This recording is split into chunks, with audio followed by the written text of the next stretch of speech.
Good morning and happy Sunday to all. Happy first NFL Sunday of the new calendar year. It's the Richie Hicks Jr. Sports Podcast. I'm your host, Richie, here with my good friend, Mr. Michael Zappy. Football is back. Man, how I waited and impatiently, and I am so happy that we are back. Kicked off with a very interesting game Thursday, which we already talked about. Buffalo looking like the team. But we got a lot of other teams playing today. And we are going to start with the defending AFC champion Cincinnati Bengals hosting the Pittsburgh Steelers. Great rivalry. Have some very intense playoff moments. One of the most infamous hits in the history of the NFL, or at least more in the modern era, occurred in this rivalry. Coaches fighting with each other too as well. Two hard-hitting teams. You know who I'm talking about when Joey Porter got live. You know about that playoff game. Yes, sir. Career-altering injury to Carson Palmer in the past, part of this great rivalry. Zap, what are your thoughts on the defending AFC East champs hosting the team that is tied for the most Lombardis? So, like Thursday when we saw the Buffalo Bills come out and make a statement, I am anticipating a similar type of game by Cincinnati today. We already know that they have improved their offensive line, which was their downfall during the second half of the Super Bowl. They went out there, improved their defense as well.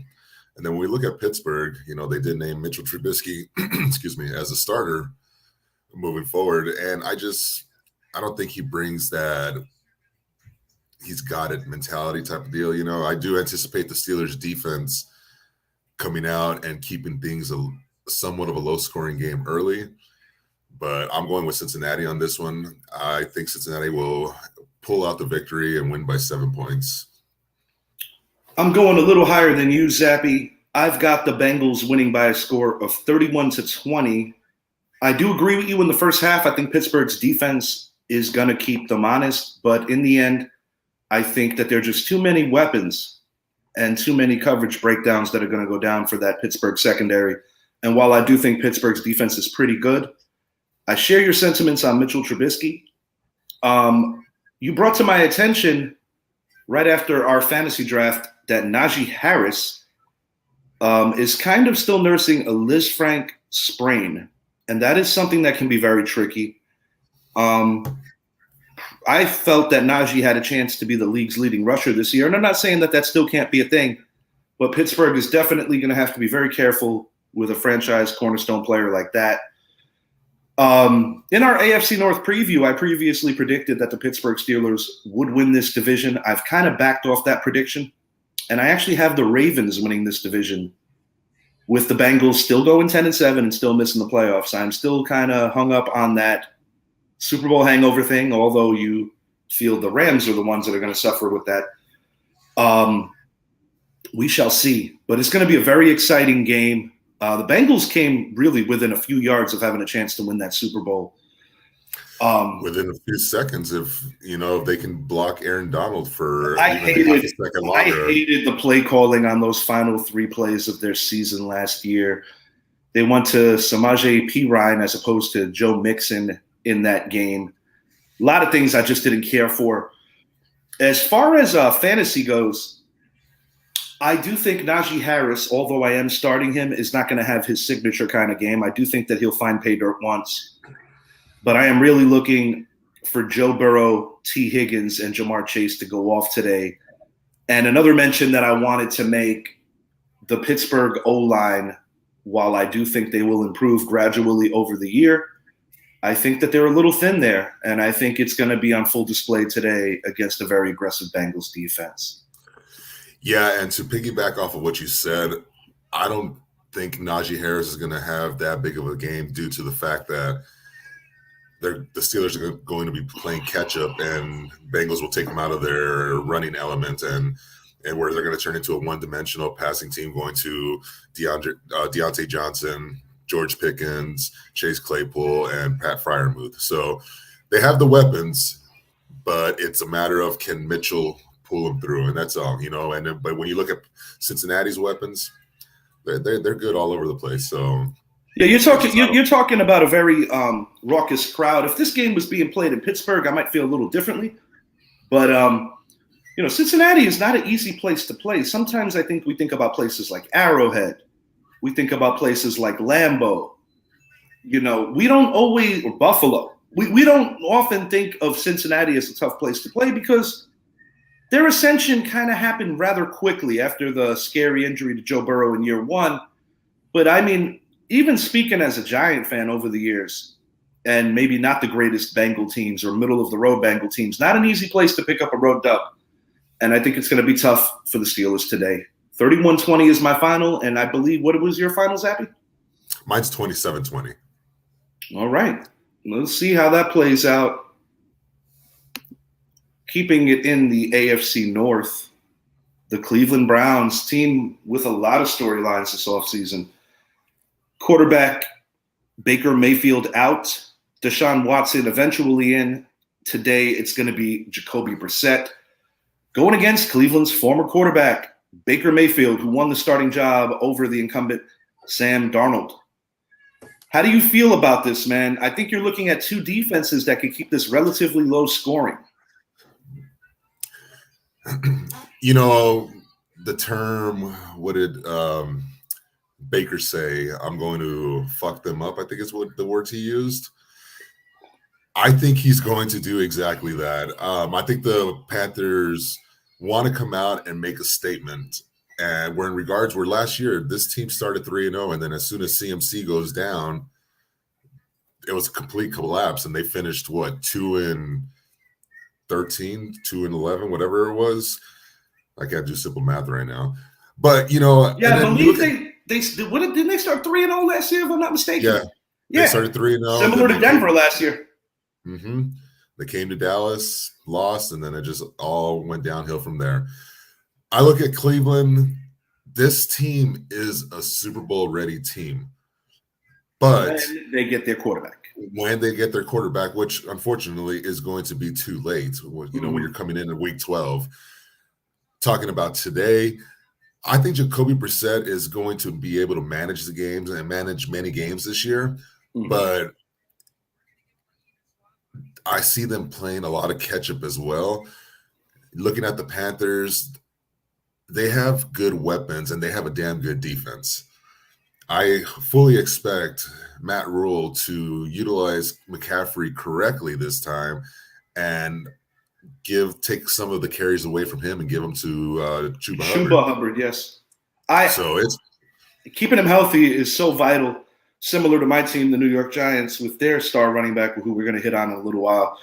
I like both teams' defenses. I really do. I think you're looking at a rather low-scoring game where you might see a little bit of the field goal units and the punt game actually being vital in this thing. You're going to see a lot of 3-and-outs. You're going to see a lot of drives stall out approaching midfield. In the end, I've got CMC having a really excellent game today, and I think it's going to be just enough to lead the Panthers to victory. I am going to go Carolina 26, Cleveland 17. I think in the second half, the Panthers are going to be able to distance themselves from the Browns, more like in the fourth quarter. I'm going 26-17 Carolina, and I think Brissett's going to have some untimely turnovers that are going to cost his team the football game today. Yeah, and I think one of the big things I'm going to be watching with this game is how Carolina's first-round draft pick of Ike Ekwonu handles the likes of Myles Garrett and Jadeveon Clowney. That is a hell of a challenge. So, while he was a top 10 draft pick, number 6, I believe, he was in between Kayvon Thibodeau and Evan Neal, if I'm not mistaken. Yeah, you're absolutely right. And just watching when the Panthers played Dallas in the preseason and Sam Williams was teeing off on Ekwonu, there's holes in his game that he will fix. But it's one thing to play a preseason game. It's another thing to play your very first NFL game against a very good defense in the Browns. And I think for that reason, the Browns will keep the game close. And I have them winning I have the Panthers winning a 21-17 type game, low scoring. I think there'll be a couple touchdowns, but ultimately it's going to come down to goal line stands, and we're going to see a couple field goals here and there. And while we talk about the theme of offensive linemen, I want to make a quick mention of the three that were, rated as the three best tackles: Charles Cross, Ickey, and my guy, Evan Neal. I think out of the gates, Evan Neal is going to be the best out of the gates. I think the highest ceiling is Ickey. I think Charles Cross, while I do like his game as well, is going to take the longest to develop, and mainly because I feel that with Seattle, it's going to be just so challenging week in and week out, because off the jump, coming out of college, he is their one legit lineman that they're going to put a lot on. And I think it's going to be like baptism under fire for Cross. In the end, I think they're all going to have excellent NFL careers barring injury. And I do think it's kind of comical that, Russell Wilson for years in Seattle cried about, give me an O-line. And then he finally gets traded. He was traded, correct?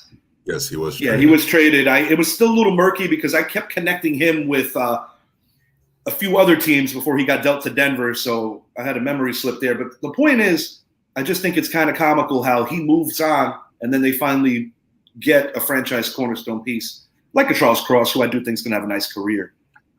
As far as the game, as I already said, 26-17 Carolina. And what is your final here? 21-17 Carolina. All right, we're kind of close on that.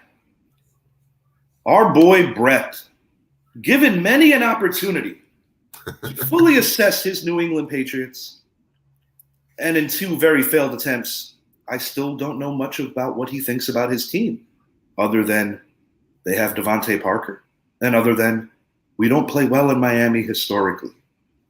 Took words right out of my mouth. Both are very true facts. I remember a game that stands out in this rivalry going back to the 2008 season, a couple of weeks removed from the great Tom Brady blowing out his knee.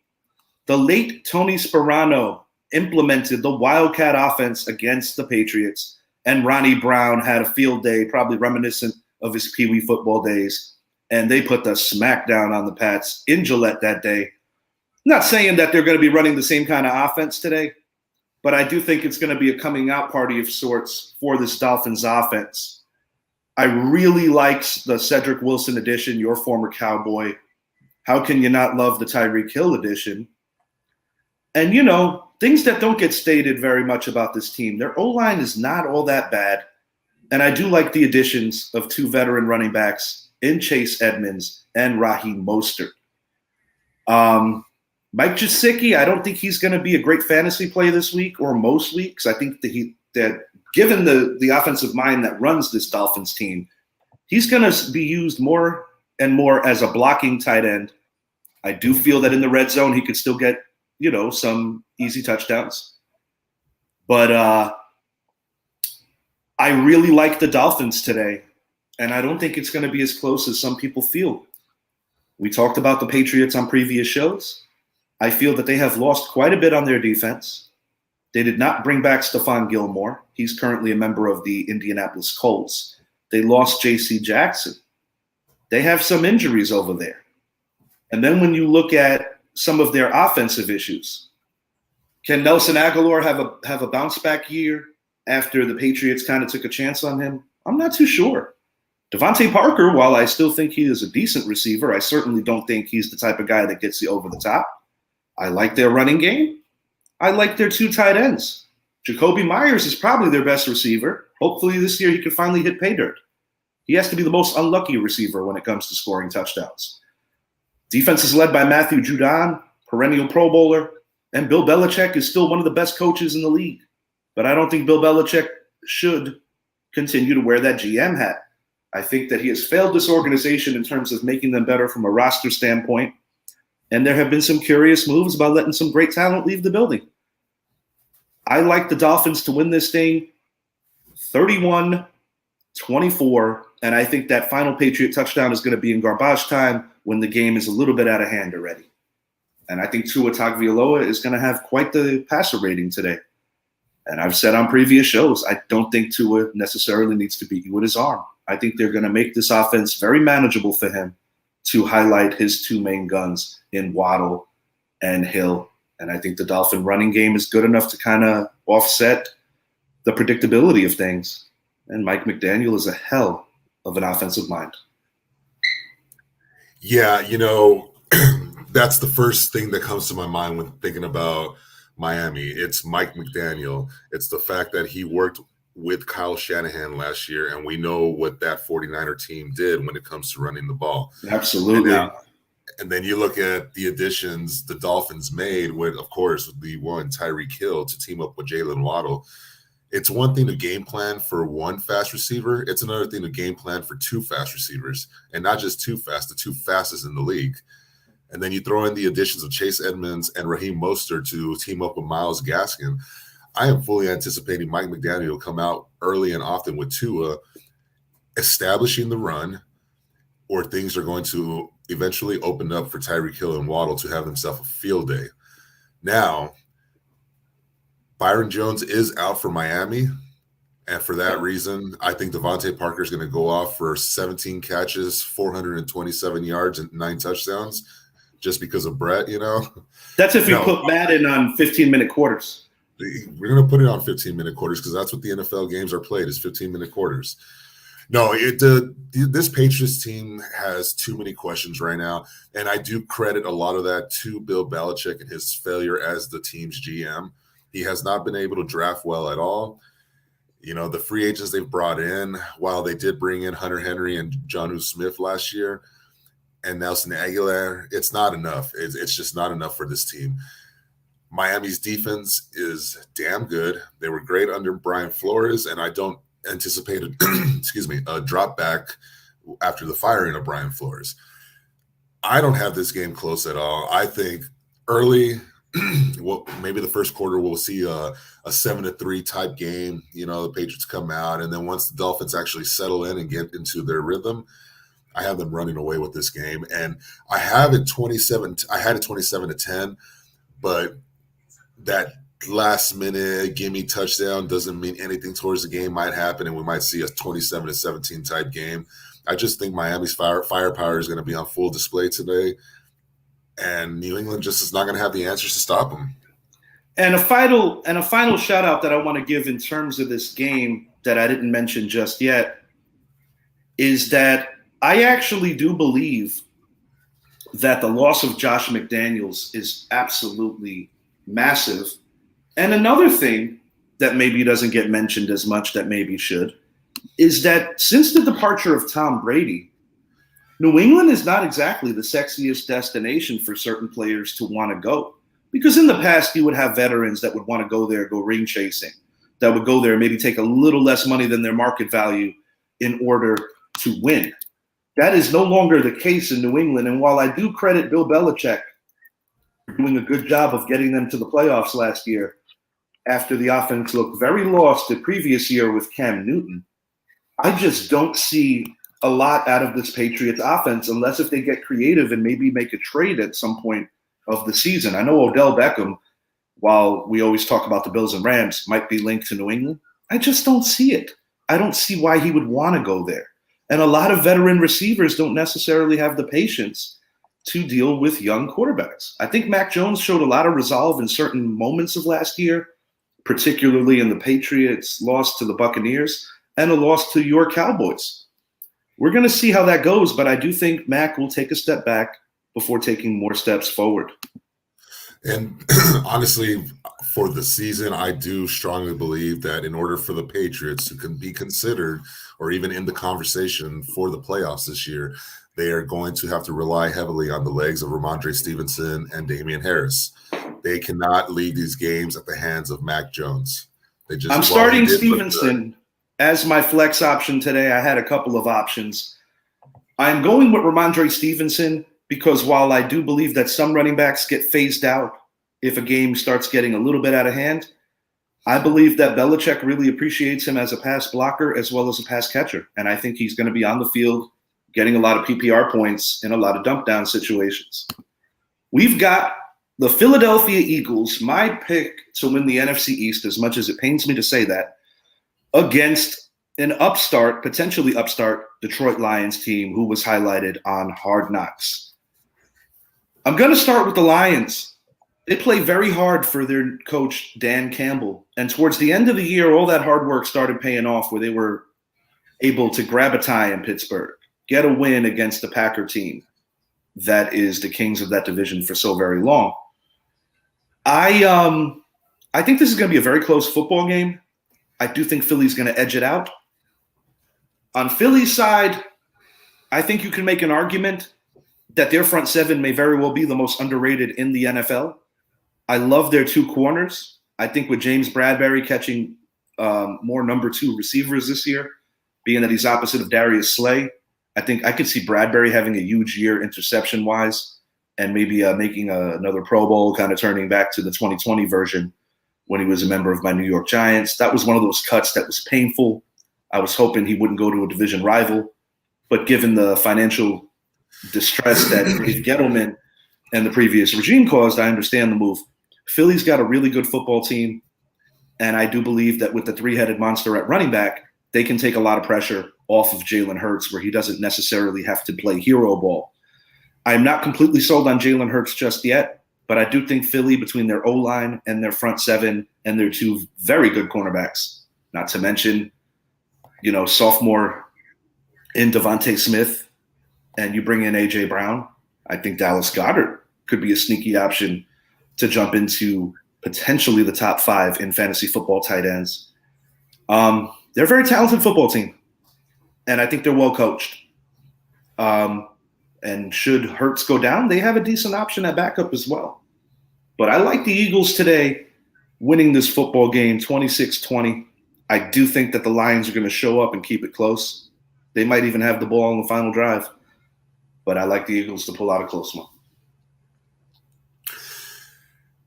Yeah. I hate talking about the Eagles. Yeah, me too. I gotta keep it professional. I hate that team. Yeah, absolutely. And truth be told, this Eagles team, not only are they good, they have depth at a lot of positions. Mm-hmm.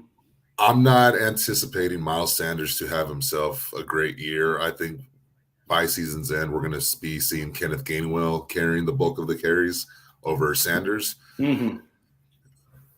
But, who I drafted in round 10, by the way. It's when I mentioned. Hey, you could have him. I drafted him 1 year, and I will never do it again.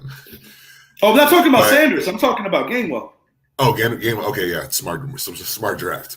No, it's I think the Lions are going to come out today and play some inspired football. Mm-hmm. Like you said it, this team responds to Dan Campbell. He's a great coach, and he's a player's coach. I loved him as a player. Yeah, I did too. I mean, he had his years with the Cowboys too. He had him with the Giants. Member of the 2000 team. Yeah. Mm-hmm. But what the thing is with Philly is on defense, especially, they have so much depth that they can just rotate people in and out of the game and keep fresh bodies. Yeah. And that's going to be the big difference. This game opened up as a 4-point at the Eagles at -4, and now it's further to -5.5. So the fact that you took 6 points means you don't think the Lions are going to cover. Yeah, it literally just clips the betting line. Just clips it by a half point. I have the Lions covering this game, but I do not have them winning. I do have the Eagles coming out on top, 27-23. I think it's going to be a good game. I think the Lions will be in there all throughout the game, but ultimately it's going to come down to the final drive where it's going to be somewhat of a statement drive for the Jalen Hurts. Get the ball, 4 minutes left on the clock, drive it down the field, look for the players like Devontae Smith, Dallas Goedert, and A.J. Brown, so it's just they got the weapons, but they have the weapons. But I think they'll be down, and they're going to need a touchdown, and they will pull it off. Similar to last year's Lions game, they were trailing and came out flat, and then they won the game. I actually recall that game last year. Yeah, it's easy to fall asleep on this Lions team because people are so used to what the Lions have been. Yes, sir. Not what they're becoming. And I like the way that you stated that. Yeah, and they drafted Jameson Williams, but obviously he's not playing in this game. They do have Amon St. Brown. They do have DJ Chark, and then I can't even remember the other receiver they have, but it's I think TJ Hawkinson's going to have himself a pretty decent game today. But yeah, ultimately, I think this Eagles team is going to win 27-23. Last minute drive by Jalen Hurts with a touchdown probably to AJ Brown as a welcome to Philly type statement. Yeah, it's gonna be interesting. Definitely gonna be a good football game to watch. We've also got the defending NFC North champion Green Bay Packers traveling to their bitter rivals, Minnesota Vikings, a team that the last few years people are like, oh, they're going to make that next move. A couple of years back, 2 different playoff wins against the very established New Orleans Saints teams, both being upsets. They were a game away from being the first NFL team to host the Super Bowl the last 2 years. That actually came to fruition with Tampa Bay and Los Angeles. When I look at this roster, I would have to say that Kirk Cousins is one of the most underappreciated quarterbacks, not only in the NFL, but also in the fantasy realm. I actually did take him as my starter in one of my leagues. You got the combination of Adam Thielen and Justin Jefferson. Justin Jefferson is a top 5 receiver. Dalvin Cook is a top 5 running back. Even KJ Osborne as their third option is a good one. Very, very talented player. Then you flip the script on the other side of the field, the defense.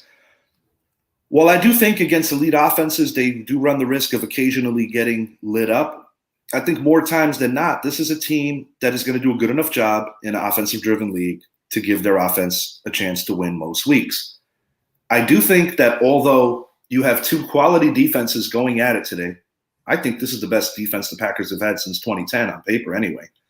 While having said all that, I think it takes time for all these things to manifest and all these things to turn into good things. I like the Vikings today, and I like the Vikings in a high-scoring game, maybe a little more high-scoring than people thought going in. I also got this game going into overtime. I am picking the Vikings 33-27 over the Green Bay Packers today. I think they're going to get the ball in overtime, and I think they're going to, have a nice drive, and it's going to culminate in a touchdown. I think that's how this game plays out. You did pick the Vikings to win this division. Me, on the other hand, I picked the Packers. Plus sides on the Packers, and I've talked about this. I love how they added to each aspect of their defense.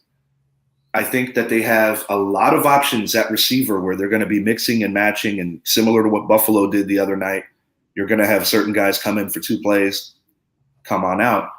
And, you have some veterans there, too, that know about winning and know what it takes to be a true professional in this league. Lazard is kind of in that breath of becoming a veteran now. You got Romeo Doubs, you got Watson there, guys that are going to develop over time. Their tight end situation is a little murky. Tunyon is still healing. Mercedes Lewis, who's nothing spectacular, still a professional and a guy that can play and be serviceable for his team. Aaron Rodgers, not going to have the kind of MVP blow-up year that I think people have become accustomed to, but their tandem at running back, Dillon and Jones, is going to keep them in most games, and they are well coached. Matt LaFleur, in his short Green Bay stint, has a better winning percentage than anyone, and those are a lot of great coaches that have coached the Green Bay Packers over the years. I think as the season moves along, the Packers are going to gradually become better. Week 1, like the Vikings. Yeah, I like the Vikings in this one too. I think the Packers are going to be a good team this year. I think there's going to be some growing pains early on with the loss of a Devontae Adams. Absolutely. I do see them utilizing the 2-headed monster of Aaron Jones and A.J. Dillon. They're going to have to. They're going to have to rely on the running game and not rely on multiple rookies and a bunch of number 2 and 3 wide receivers. So then you look at the Vikings. I think the biggest downfall for this team over the last few years has been Mike Zimmer. I think that guy has held them back. And now enter Kevin O'Connell. I think that greatly benefits Kirk Cousins, where he's going to have himself a damn good year. They're going to run the ball with Dalvin Cook and Madison. He's got receiver options all over the field. Adam Thielen, like you said, Jefferson, KJ Osborne, Irv Smith. Shoot, maybe Jalen Reagor needed a change of scenery and he has himself a comeback type season, I like this game. I think it's going to be one of the more entertaining games today. I have the Vikings winning in a very high scoring game. I have the Vikings winning 34-31. Similar score to last year's game in Minnesota when they met there, but flipping the end result of the Vikings coming out on top. I do think Aaron Rodgers will keep them in the game because that's what Aaron Rodgers does. That's why he's considered one of the best quarterbacks to play the game. He's proved time and time again he doesn't need Devontae. But the lack of Devontae early is going to hurt this team. It's going to take time. It's going to take time. And the Green Bay defense might make both of us look like liars.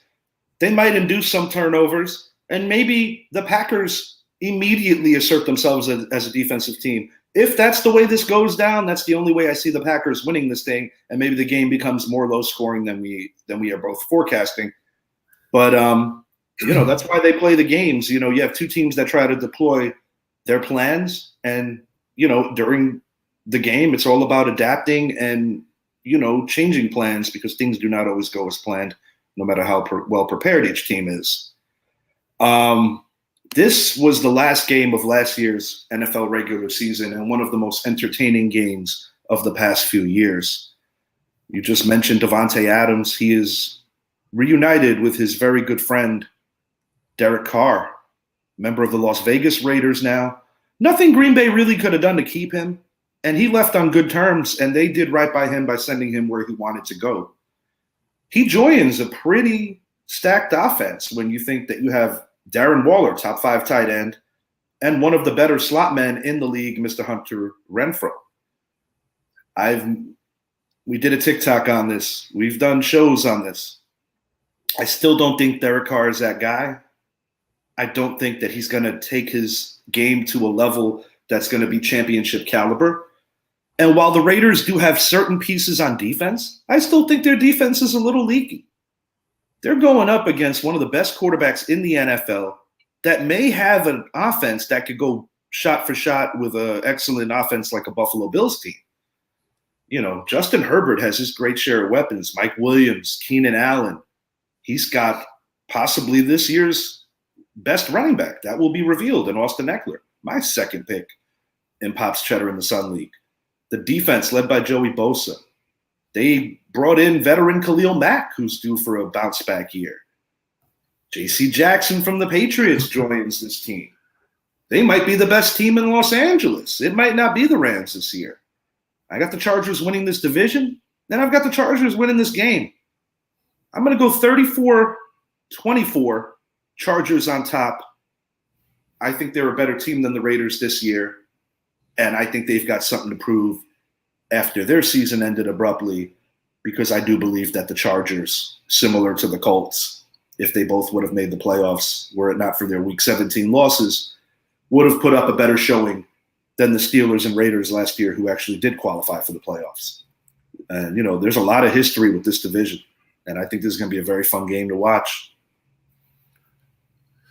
Yeah, right there with you. This Chargers team, they're going to come out this year. They're going to have some fun playing football. They have weapons all over the field. One player I think is going to have more of a breakout year this year is going to be Josh Palmer, their number 3 wide receiver. And we'll see, while Keenan Allen continues to play great year in and year out, he is one of the most underappreciated wide receivers in the NFL. I agree. He comes out and catches 110 passes for 1,200 yards, and people don't know that because he's not your talkative receiver. He's a very quiet guy. Just about his business. What I believe is going to help this Raiders team today is, one, the addition of Chandler Jones, obviously the addition of Davante Adams, but J.C. Jackson not playing today is, I think, going to be a big one. It's going to open more things up for Davante, but I think they're going to scheme to stop Davante, and Hunter Renfrow is going to have himself a better game. I agree with that. And I said this, who did I speak to yesterday? I think it was Brett that I spoke to, and I told him that I think Renfrow is going to have the best game of their 3 best receiving options. I think Darren Waller will have a decent game, but nothing on the blow-up level. I don't have Darren Waller getting a score today either. That's just my opinion. We'll see how this plays out. I wouldn't be surprised if the other tight end, Moreau, gets in the end zone. It's going to be a good game. I think they ultimately split for the season, but being that the Chargers are the home team today, and after last year's heartbreaking loss where I feel like Herbert did everything possible to win, unfortunately it just didn't go his way. We both agree yet again that the Chargers are taking this one home. Yeah, I think while they are the home team, I wouldn't be surprised if the Raiders have more fans in the stands for this game. We saw what the Bills fans They travel did. well. They travel well. Very well. And, I mean, this is a game in Los Angeles where the Raiders made a lot of history at. They still have a large fan base there. For sure. I mean, the Raiders have played in multiple cities over the years, Los Angeles being one of them. And, the Raiders are everywhere. I mean, my Uncle Randy was at the game in MetLife last year, tailgating with Raiders and Giant fans alike. And the Raiders turned out really well for that game. And that's all the way on the East Coast. And, this is like, right next to them in damn near their own backyard, their new backyard. It's a 4-hour drive. It's not a thing. I took a 4-hour drive. Well, anyways, but yeah, final score, 38-27, Chargers. We've got the defending West champions, a team that was a few plays away from representing their conference in the Super Bowl last year. They have lost their best receiver, Tyreek Hill, but they have added Juju Smith-Schuster as well as Marquez Valdez-Scantling, drafted Sky Moore. This is a team that is still very well coached and still has arguably the most talented quarterback in all of the NFL in Patrick Mahomes. Going up against a Cardinals team whose season started so great last year, and then when the injury bug came in, things really went south.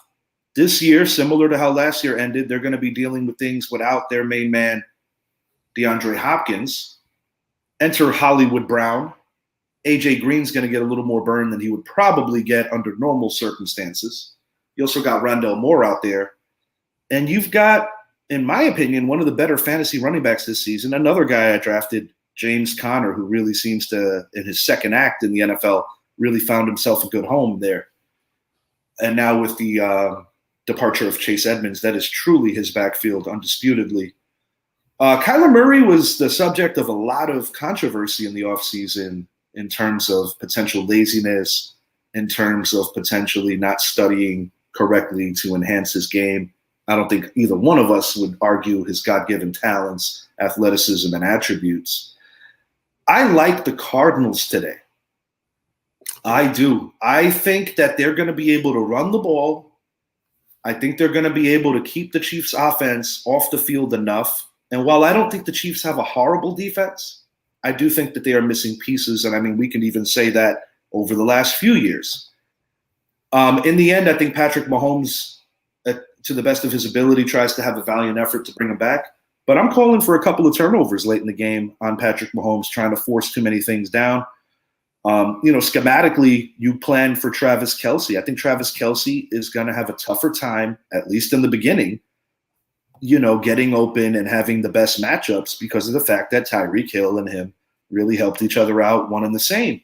Juju Smith-Schuster, one of the attributes of his game that I think often gets overlooked is that he is a great downfield blocker and he's not afraid to get his hands dirty.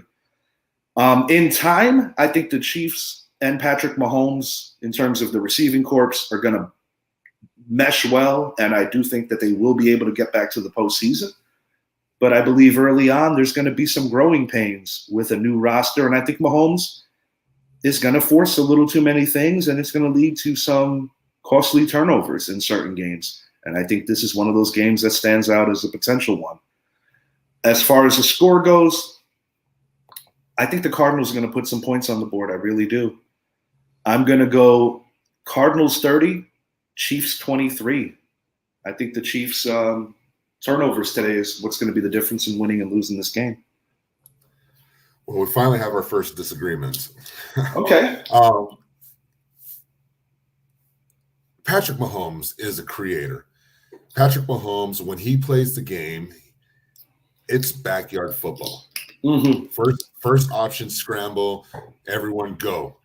And it is hard to keep up with those receivers. McCall Hardman, I want him, Everybody's and I waiting. need him. Everybody's waiting for it to happen. And I think the losing Tyreek Hill is going to help that because he's not in his shadow anymore. I don't know, man. That's a tough one for me to totally co-sign. I see where your head's at, though. It's a lot, but you cannot take away from Patrick Mahomes. You cannot sit here and say, "Oh no, Patrick Mahomes lost Tyreek Hill, so therefore he's going to suck." The guy has won every game that Tyreek Hill was not. And I've said on previous shows that in time, I think Hill's going to miss him more than he's going to miss Hill. In the early going, though, I do believe that the Chiefs are going to have some issues. And it even showed last year that Travis Kelce, while still one of the better tight ends in the league and certainly going to get his gold jacket, that he is starting to age. You know, tight end is a very demanding physical position, and I think he is starting to show some of that. Yeah, I couldn't agree more with that part. Where I think things hurt Arizona today is, one, they don't have Chandler Jones. They don't have Chandler Jones is a big loss. They don't have the guy that's going to get pressure. J.J. Watt, questionable today. If he doesn't go, who's going to get pressure? I think so too. I think so too. But if he's not there, who gets pressure on Patrick Mahomes? Marcus Golden? That ain't happening without the presence of some of his other guys. I mean, you could send Isaiah Simmons or Zaven Collins on blitzes, but you also have to account for Travis Kelce. Not having DeAndre Hopkins today, I think will hurt the Cardinals. They don't have him for the first 6 weeks of the season. AJ Green, while he was a great receiver, he's now 34 years old. Yes. The decline is starting with him. Having said that, I think Green's going to have a game today. Do you? I think Hollywood Brown is going to be the one that's going to have a game. Not confident enough for me to want to start him or anything, or if I even had him in a league, which I don't. But I have a feeling that at least for one Sunday, AJ Green is going to turn back the clock and make some nice plays and remind people who he once was. Yeah, it's possible. It's very possible. You know, every dog's got a fight and then one last fight. So maybe this is his. And you know, one of his blunders last year was kind of like the domino effect of their downfall in that Packer game, where many a meme said controller disconnected. Yeah, when he had that brain lapse. Yeah, and he's a smart guy. I mean, smart people make mistakes too, but it was just a brain lapse, and it was an embarrassing one for him. And you know, the Cardinals very quickly plummeted out of the elite status of the NFC after that home loss to Green Bay, where Green Bay came back from a 2-score deficit. Mm-hmm. And I do remember the Green Bay faithful taking over that stadium and Aaron Jones doing the post-game interview with Prime and the rest of the guys. Actually, wait a minute. I take that back. Prime was already moved on to his coaching gig in college, so it was not Prime that was there. I'm probably thinking of Michael Irvin. But I like the Cardinals today. You like the Chiefs, so I'm glad that we're finally disagreeing on something. I like the Chiefs, and then them not having the Cardinals not having Trayvon Mullen today. That's one cornerback that's not going to be out there for them. Byron Murphy might not play today. So things are looking everything points in the Chiefs' direction, in my opinion, just simply because of who is not going to be on the field. And that's what it comes down to. This Chiefs team's going to come out, in my opinion. They're going to make their statement and say, we're still the Kansas City Chiefs. We lost Tyreek, but we're still the Kansas City Chiefs because, quite frankly, when you have a quarterback like that, you win in this league. And it's that simple. I think the Chiefs are going to win this game running away 38-24. I think they can't come out and they make their statement. We shall see. We saved the two best for the two last. My New York Giants travel to Tennessee to take on a team whose season ended abruptly last year, talking about the Tennessee Titans. The previously undisputed running back trying to get his crown back, Mr. Derrick Henry, keys to victory. That obviously has to be the main one. Do I think the Giants can stop Derrick Henry completely? No, I don't think anybody really could. But what I will say is this. if the Giants are able to keep him honest and force Ryan Tannehill to have to make plays with his legs or have to make plays with his arm, I do believe this game will be close. I haven't seen any analyst that has picked the Giants to win this game. But having said that, I've seen many analysts pick this game to be within one score. I kind of share the sentiment of everyone else on where the score in terms of, the difference is going to be. Both teams are missing some pieces on defense. In our case, we're missing Kayvon Thibodeau. In the Titans' case, they lost a player that is very vital to their secondary. In the end, I think the more experienced team is going to win this game, which is going to be the Tennessee Titans. It hurts me to say that because today, more so than any other day, it means a little more to us to win. And I do want the Giants to pull this out for that reason alone and the fact that I am a super fan of the Giants. But, I got to keep it honest. I do think that there's going to be some good things that the Giants get done today. But I think the loss of Kayvon Thibodeau, the recent cut of Blake Martinez, recent cut of Quincy Roche, I don't think anybody necessarily knows who's going to be the guy opposite of Ojulari today. I expect Leonard Williams to play well. I think Dexy is going to play well. I do like our front line. I like our front seven, even though at linebacker we are still behind in terms of speed and the ability to cover tight ends. I'm going to go Tennessee 20, Giants 17. And I do believe the fact that the Giants almost pulled this one out today is going to give hope that things are getting a little better. I'm not going to discount what Brian Dable brings to the table. And while Daniel Jones might be more or less standing on a banana peel and a slippery wet floor, I do think that over the course of the year, he is going to improve. And I also think that Saquon Barkley is going to be deployed in very creative ways that over the course of the season are going to give Giant fans hope that this new coaching staff knows what they're doing. It's been a long time for us since we've had a functional offense, let alone a functional offensive line. Today's going to be a tough one, but I do think that it builds character, and I think part of becoming a better football team is going through these tough losses against more established teams.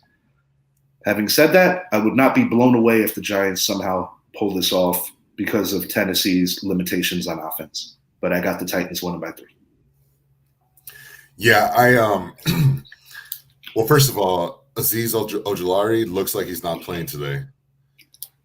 So who are you going to line up on the other side, and then who are you going to line up in Ojulari's spot? Yeah, I read conflicting articles that he may play today. I guess we're going to find out. We'll find out.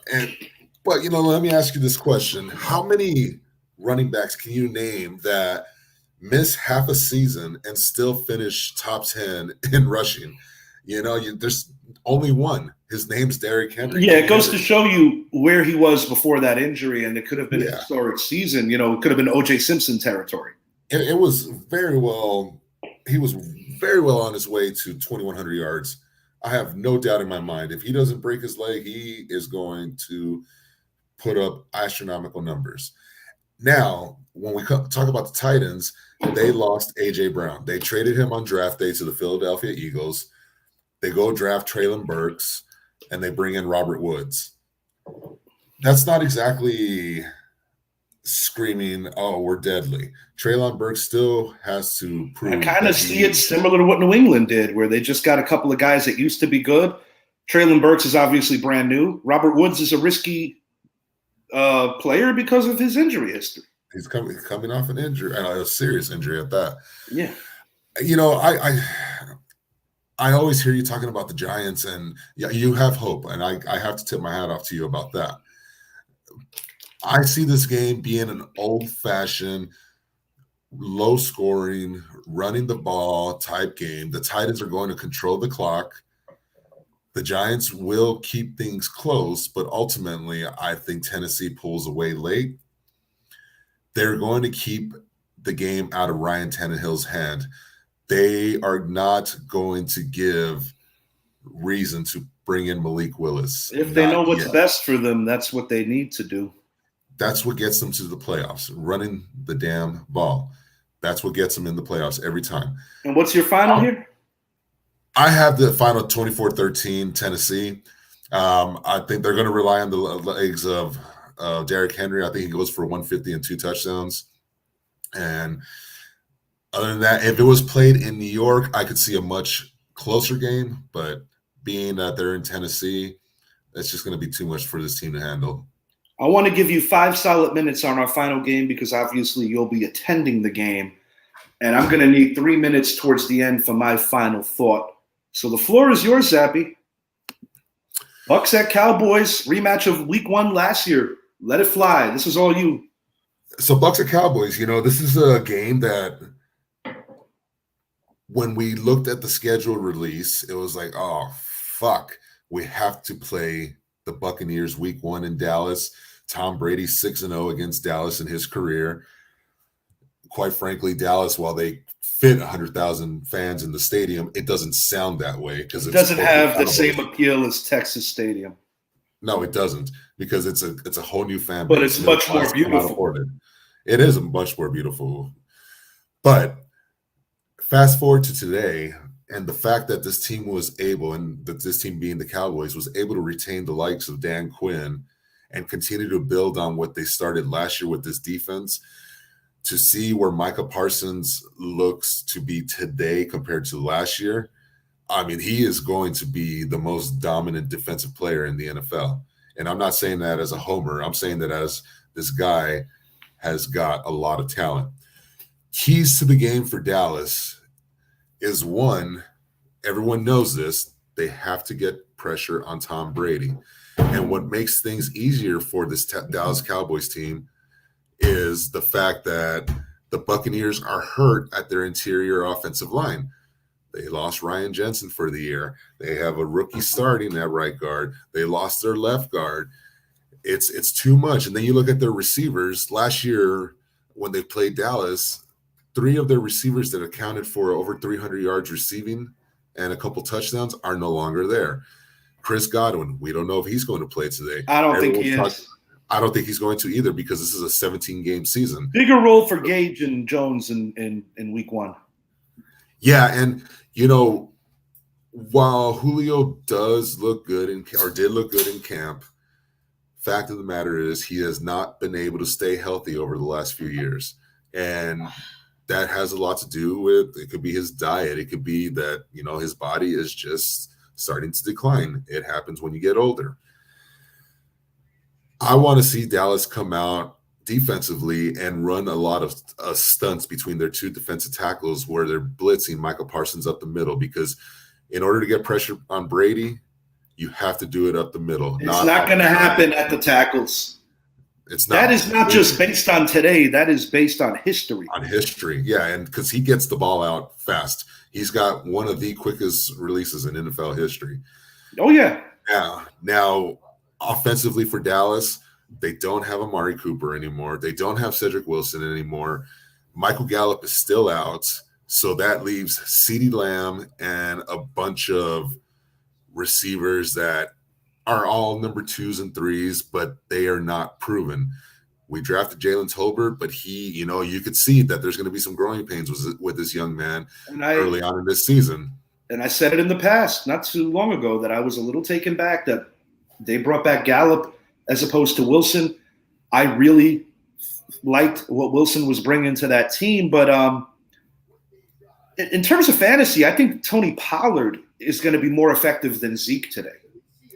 Yeah, I see this team running a lot of 12 personnel.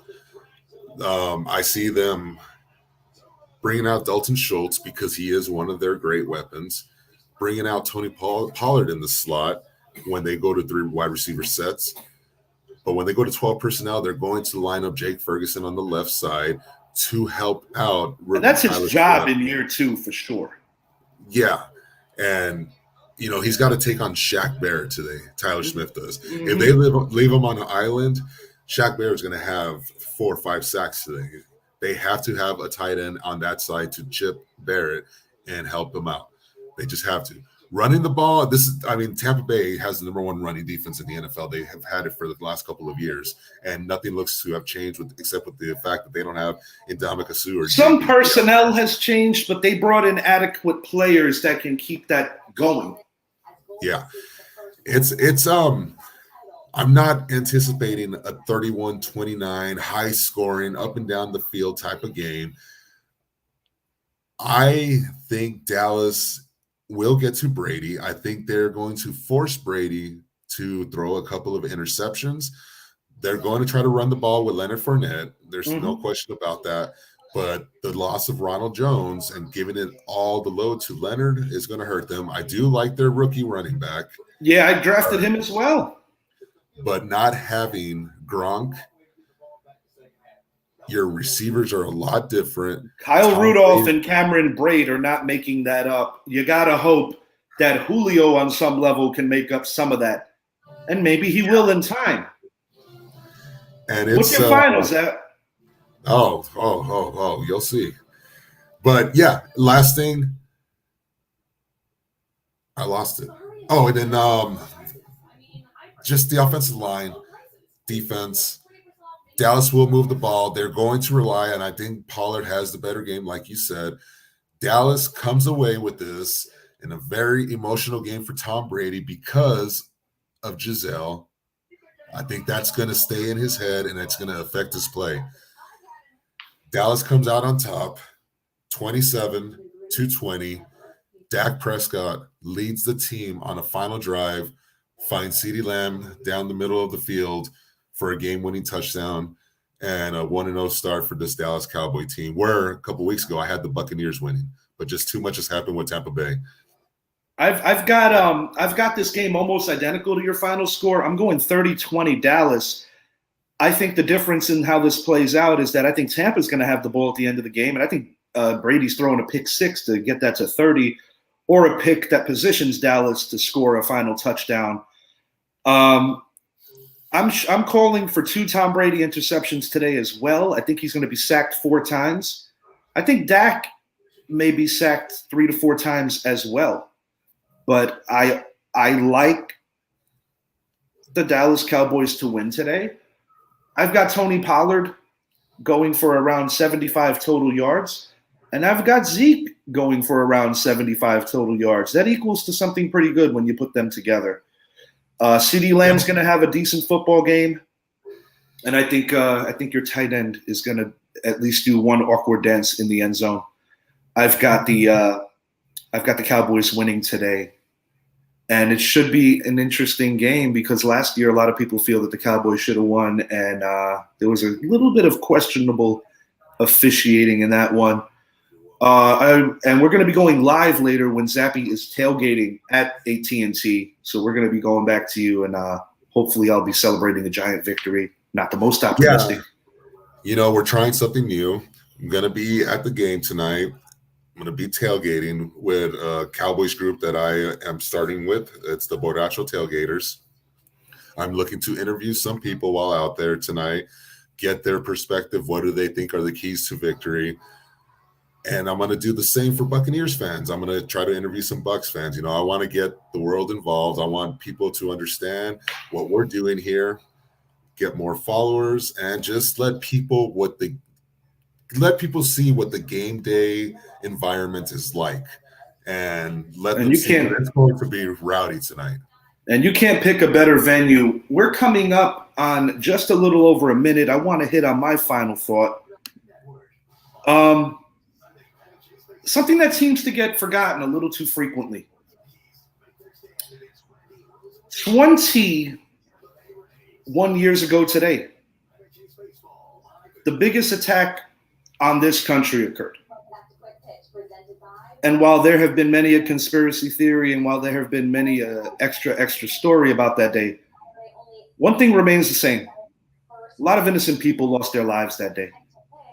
And when you think that thousands of people went to bed the night before kissing their kids, kissing their wives, just going about their every day, to think that that was the last time that they were going to see the people that matter most to them is nothing short of a tragedy. And this many years removed, I just want to say that no, You are not forgotten. A big shout out to all the first responders on that day, the greatest rescue mission in American history. You guys too, and girls, are not forgotten. Thank you for watching, and we'll be back later. God bless America.